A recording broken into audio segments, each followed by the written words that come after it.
प्रिय विद्यार्थियों, आज से हम सामान्य हिंदी पर एक विशेष व्याख्यान श्रृंखला आरंभ करने जा रहे हैं। जैसा कि आप सभी जानते हैं, सामान्य हिंदी लगभग सभी प्रतियोगी परीक्षाओं में एक अनिवार्य विषय होता है। सामान्य हिंदी के बहुत से प्रश्न अनेक परीक्षाओं में पूछे जाते हैं और आप सबको सामान्य हिंदी की जानकारी होना बहुत ही आवश्यक है। खासकर राजस्थान के संदर्भ में मैं बात करूं तो आरएएस मुख्य परीक्षा में जो चौथा प्रश्न पत्र होता है उसमें सामान्य हिंदी और सामान्य अंग्रेजी, पुलिस सब इंस्पेक्टर की परीक्षा में सामान्य हिंदी और अन्य जितनी भी परीक्षाएं हैं जो राजस्थान अधीनस्थ सेवा चयन बोर्ड द्वारा ली जाती हैं उनमें भी सामान्य हिंदी के प्रश्न पूछे जाते हैं। एक ये अनिवार्य विषय ही होता है। तो मैं चाहता हूं कि आप सबको सामान्य हिंदी की एक ऐसी इतनी जानकारी हो कि आप हर प्रश्न को आसानी से हल कर सकें। आज के व्याख्यान में हम सामान्य हिंदी का वो पार्ट लेंगे जो सबसे अधिक महत्वपूर्ण है और वो है शब्द विचार। और शब्द विचार में जो पार्ट हम आज पढ़ेंगे वो है शब्द निर्माण। किसी भी भाषा में शब्द निर्माण करने की क्षमता होती है।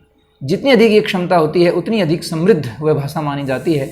संस्कृत किसी समय में विश्व की श्रेष्ठतम भाषा मानी जाती थी, उसका कारण शायद यही था।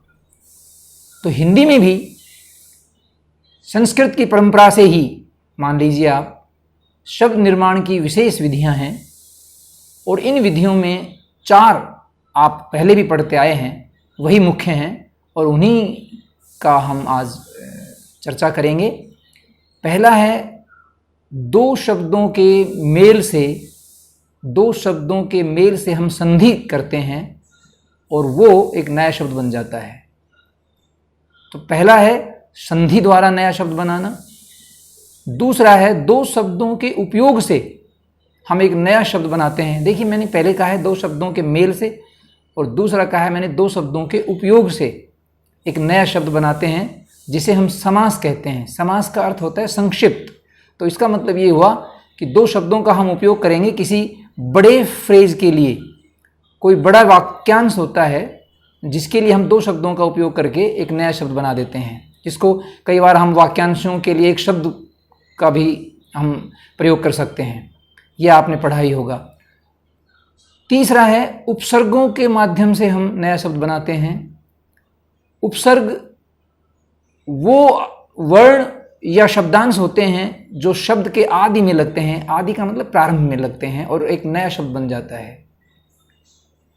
लेकिन खास ध्यान जो बात रखने की है वो ये है कि मूल शब्द आपका ज्ञात होना चाहिए। अगर उसका कोई अर्थ नहीं है, निरर्थक शब्द है, तो फिर उपसर्गों का कोई उपयोग नहीं है। इसी तरह चौथा तरीका है किसी ज्ञात शब्द में पीछे उसके अंत में प्रत्यय लगाकर हम नए शब्द का निर्माण कर सकते हैं। तो 4 तरीके इस तरह से हमारे पास हुए: संधि द्वारा नया शब्द, समास द्वारा नया शब्द, उपसर्ग द्वारा नया शब्द और प्रत्यय द्वारा नया शब्द। तो सबसे पहले आज के इस व्याख्यान में हम संधि पर चर्चा करेंगे। जैसा कि आप सभी जानते हैं कि संधि का अर्थ होता है जोड़ना, और यह जोड़ना ऐसा होता है कि फिर वो जोड़ दिखे नहीं। इसका मतलब क्या हुआ कि जब हम 2 शब्दों का मेल कराते हैं तो उनमें कोई न कोई ध्वनि परिवर्तन अवश्य होगा। और ध्वनि परिवर्तन का मतलब यह है कि हमारी भाषा में, हमारी लिपि में कई ध्वनियाँ हैं। स्वर ध्वनियाँ भी हैं, व्यंजन ध्वनियाँ भी हैं, नासिक की ध्वनियाँ भी हैं, तरह तरह की ध्वनियाँ हमारे यहाँ हैं और कुल मिलाकर 50 से भी अधिक ध्वनियाँ आपको देखने को मिलेंगी। लेकिन संस्कृत की परंपरा के अनुसार हमारे 11 स्वर और 33 व्यंजन हैं। इन्हीं ध्वनियों के मेल से हम नई ध्वनि का निर्माण करते हैं। तो ध्वनि परिवर्तन का मतलब ये हुआ कि 2 ध्वनियाँ आपस में मिलेंगी और तब कोई नई ध्वनि उनसे बनेगी और फिर वो नई ध्वनि ही नए शब्द में आपको दिखाई देगी। तो कई बार ऐसा लगेगा कि हम पुरानी जो मूल ध्वनियाँ हैं उनको हम नहीं पहचान पाते। यही संधि का सबसे बड़ा गुण है। दिख भी सकती हैं दोनों ध्वनियाँ, नहीं भी दिख सकती, लेकिन वो इस तरह से मिल जाती हैं कि वो अपना अस्तित्व खो देती हैं दोनों ध्वनियाँ। हिंदी में विशेषकर 2 शब्दों का ही मेल होता है। संस्कृत में तो 2 से अधिक शब्दों का भी मेल होता था, फिर भी 2 से अधिक शब्द भी अगर हम मिलाएं तो संधि बन सकती है। हिंदी में ऐसे कुछ शब्द अगर होंगे तो जरूर आपको बताए जाएंगे। तो ये ध्वनियां कैसे मिलेंगी, देखिए आप 2 शब्दों के मेल को हम जब 2 शब्दों को जब हम साथ साथ लाएंगे तो क्या होता है कि पहले शब्द की अंतिम ध्वनि और दूसरे शब्द की पहली ध्वनि यही तो मिलेंगी। तो इन दोनों ध्वनियों को जब हम मिलाएंगे तब एक नई ध्वनि का निर्माण होगा और वो नई ध्वनि ही नए शब्द में दिखाई देगी। तो ये संधि कहलाती है। तो अब इन ध्वनियों का मेल जो है ये कैसे होगा, देखिए हमारे पास 2 तरह की ध्वनियां हैं, एक तो स्वर है और एक है व्यंजन, और एक तीसरी ध्वनि भी हमारे पास है जो जिसको हम विसर्ग कहते हैं। तो अब इसमें क्या होगा कि स्वर ध्वनि मिल सकती है, व्यंजन और स्वर ध्वनि मिल सकती है, व्यंजन और व्यंजन मिल सकते हैं।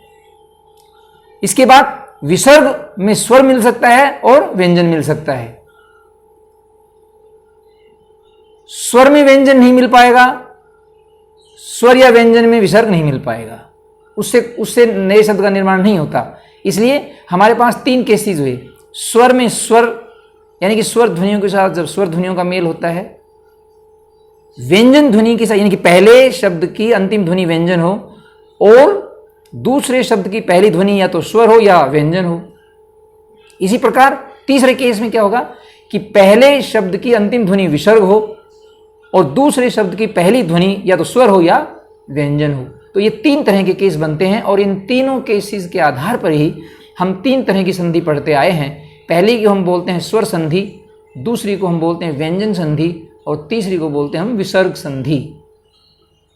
तो आज हम सिलसिलेवार ढंग से क्रमबद्ध तरीके से स्वर संधि से आरंभ करेंगे कि किस तरह से स्वरों का मेल होता है और वो स्वर ध्वनियाँ मिलकर नई ध्वनि कैसे बनाते हैं।